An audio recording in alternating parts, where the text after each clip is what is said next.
राष्ट्रवादीचे शरद पवार गट भिवंडीचे खासदार सुरेश म्हात्रे बाळामामा यांनी केंद्रीय मंत्री अमित शाह यांची भेट घेतली। भिवंडीमध्ये अवैध अंमली पदार्थांचा व्यवसाय सुरू असून गुन्हेगारी वाढली असल्याने अशा गुन्हेगारांवर कठोर कारवाई व्हावी यासाठी ही भेट घेतल्याचे बाळामामा यांनी सांगितले। काही दिवसांपूर्वीच बाळामामा यांनी लोकसभेत भिवंडीतील कायदा आणि सुव्यवस्थेची परिस्थिती शांत राहावी यासाठी सरकारने प्रयत्न करण्याची मागणी केली होती। त्यांच्या भाषणानंतर 14 गुन्हे दाखल असलेल्या सुजित पाटील उर्फ तात्या याला ठाणे ग्रामीण पोलिसांनी अटक केली होती। भिवंडी लोकसभा मतदारसंघाचे खासदार बाळामामा आहेत। त्यांना भाजपचे केंद्रीय मंत्री कपिल पाटील यांचा पराभव करून भाजपला आणि कपिल पाटील यांना धक्का दिला होता। भिवंडी लोकसभा मतदारसंघातील वाढत्या गुन्हेगारी व अंमली पदार्थ माफियांबाबत म्हात्रे यांनी संसदेत भाषण केले होते।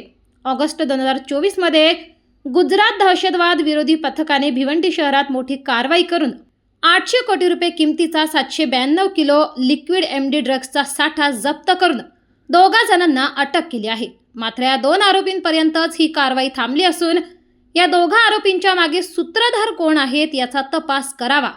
गुजरात एटीएसच्या कारवाईनंतर ही शहरात अंमली पदार्थांचा व्यवसाय मोठ्या प्रमाणात सुरूच असून शहरातील तस्कर आणि त्यांच्या सूत्रधारांवर कारवाई करावी अशी मागणी खासदार बाळामामा यांनी केली आहे।